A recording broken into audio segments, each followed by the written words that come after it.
If a pastry chef is an artist, TopCookie 2025 is poised to be a renaissance of epic proportions. And our judges will certainly have their hands full trying to pick this year's Mona Lisa.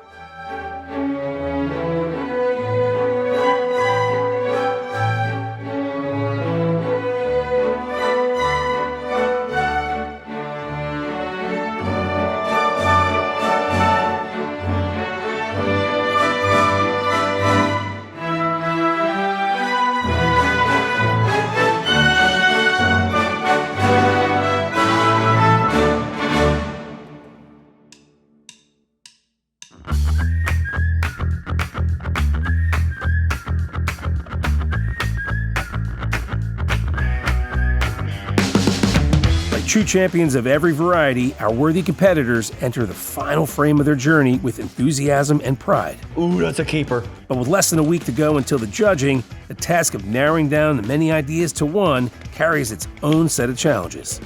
Such as for the Coney Waffle team, who are plenty pleased with their ice cream, but are now having a mini contest of their own as they seek to pick a single chef d'oeuvre out of 3. Paring down is going to be a little tough, but we have so many wonderful ideas that building this it's going to be a fun challenge over the next week. I think we've got it pretty under control. Yeah, I think so too. Of course, it never hurts to have access to a former champion to act as a food taster. Think we're off to a good start? Can I take this with me? I call that successful. Lance called in his secret weapon, Bang Cookie co-founder George Kwan, who decided to bring a bit of science to the project. Yeah, what we typically do is we test at different ratios and see how it reacts to the actual cookie too once you put it on. First, we want to make sure that the ratio of the coconut is in a good balance with the amount of caramel in the mix. If this cookie becomes huge and win the competition, I created everything on my own. George just watched me. Just remember that. As for the other half, it's a battle of the cheesecakes, with the Livoti's team and Tara each looking to push their cookie to the max. We're gonna go with a traditional New York style cheesecake. A thin mint cookie crust for the bottom, vanilla bean cheesecake in the middle with a little bit of extra cheesecake swirled with some mint powder. Nice shortbread, golden crust around the outside. One with a lemon whipped cream on the top. White chocolate mousse for the very top. Maybe do a little bit of crushed thin mint cookies in that as well. And then I'm gonna finish it off with a little grasshopper edible token of some sort, because the whole theme of this is some kind of grasshopper cheesecake, playing off of the drink, playing off of the grasshopper dessert. Creamy cheesecake in the center, a little Meyer lemon, Sicilian Meyer lemon. Wow, this is good. What do you think, Scott? Creaminess? That good. It was so good. Just fall off the fork good. Well, unbelievable. Oh. Oh my God. Yeah. I mean, we're obviously gonna have for best taste. Presentation, a B+. We're gonna make it better at the competition. Yeah, I'm gonna have to make it a little more presentable. Maybe a little drizzle on top or something on the sides. Man, that's good. Well, forgive me while I continue to stuff my face with our supplies here, but I think we have a pretty good idea of how we're gonna put our components together for our awesome dessert. So let's get this stuff packed up. Yeah, let's do it.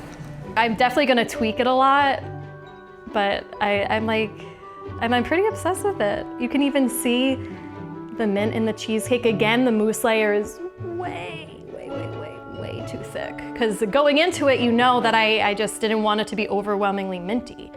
But now, I think if I have more cheesecake, less mousse, a little more crust going up the side, the drizzle looks good, it's setting.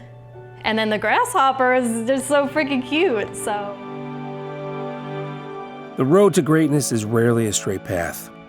And oftentimes it never really ends.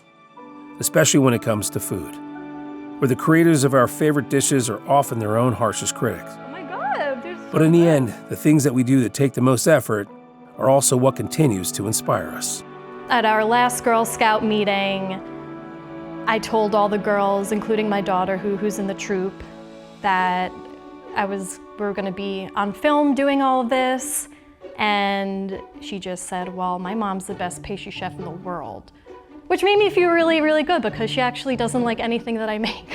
So even to have her involved with this is, it's something that I can't thank the Girl Scout organization enough for.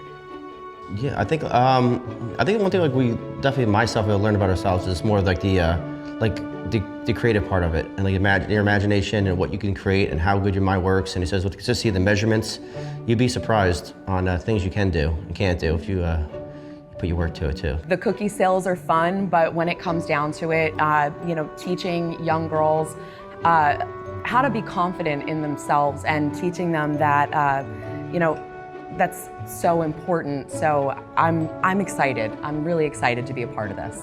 I think the Girl Scout is such a great organization, and it really inspires the girls to be whatever it is that they want to be. And I think that's really important for young kids today. We have such an amazing staff, over 400 employees throughout all 5 stores. During a busy Christmas, New Year's season, to be stopping to develop a cookie for a Girl Scout competition, they all looked at me like I was crazy at first, but then they all jumped in to help, and they couldn't wait, and they understood what it was all about, and I just appreciate them. I'm not sure that sometimes the staff gets the credit, but I definitely want to tip my cap to my staff for sure.